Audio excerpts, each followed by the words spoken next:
अस्सलाम वालेकुम। Welcome to my YouTube channel HR education system. Students, English language course में आज हमारा लेक्चर नंबर 42 है। टॉपिक है use of this.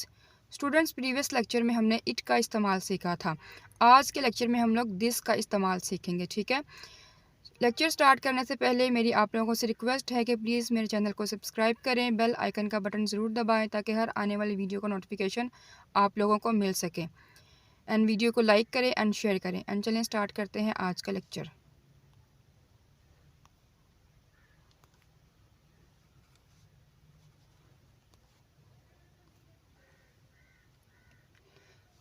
Use of this, demonstrative pronoun. अब जो दिस है वो डिमोनेस्ट्रेटिव प्रोनाउन है। डिमोनेस्ट्रेटिव का मतलब होता है इशारा करना। डिमोनेस्ट्रेट मीन्स इशारा करना, किसी चीज़ की तरफ इशारा करना।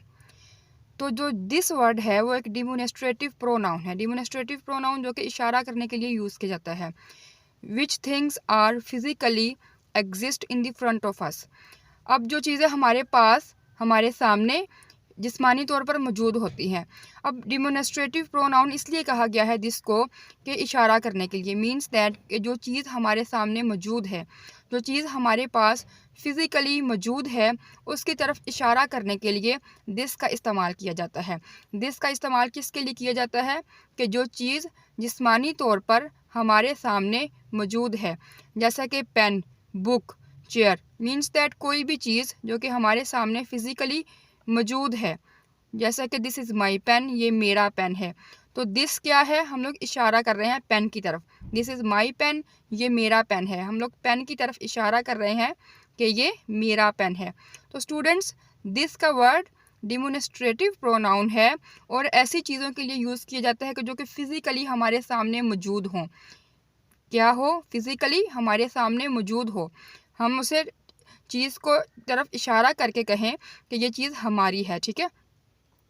तो दिस का वर्ड किस लिए यूज़ किया जाएगा, जो चीज़ फिज़िकली हमारे पास मौजूद है, हमें नज़र आ रही है, ठीक है। नेक्स्ट है फॉर इंट्रोडक्शन। अब दिस का जो यूज़ है वो इंट्रोडक्शन के लिए भी किया जाता है कि किसी शख्स को हमने इंट्रोड्यूस कराना है, तो उसके लिए भी हम लोग दिस का वर्ड यूज़ करेंगे, ठीक है। This is used to introduce someone, किसी को इंट्रोड्यूस करवाने के लिए भी दिस का इस्तेमाल किया जाता है, ठीक है। जैसे कि दिस इज़ माई फ्रेंड, ये मेरा दोस्त है।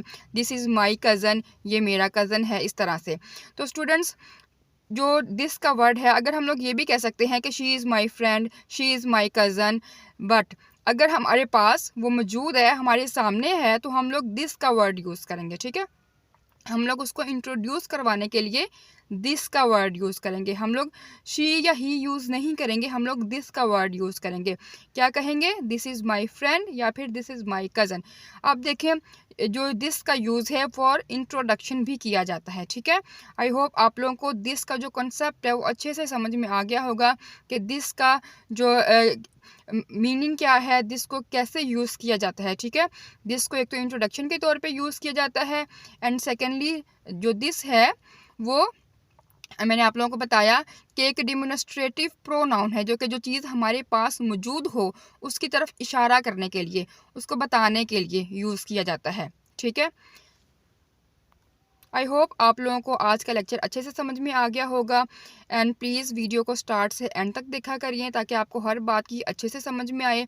एंड प्लीज़ मेरे चैनल को सब्सक्राइब करें, बेल आइकन का बटन ज़रूर दबाएं ताकि हर आने वाली वीडियो का नोटिफिकेशन आप लोगों को मिल सके। एंड मेरी वीडियोज़ को शेयर करें, लाइक करें। And thank you so much. अल्लाह हाफिज़।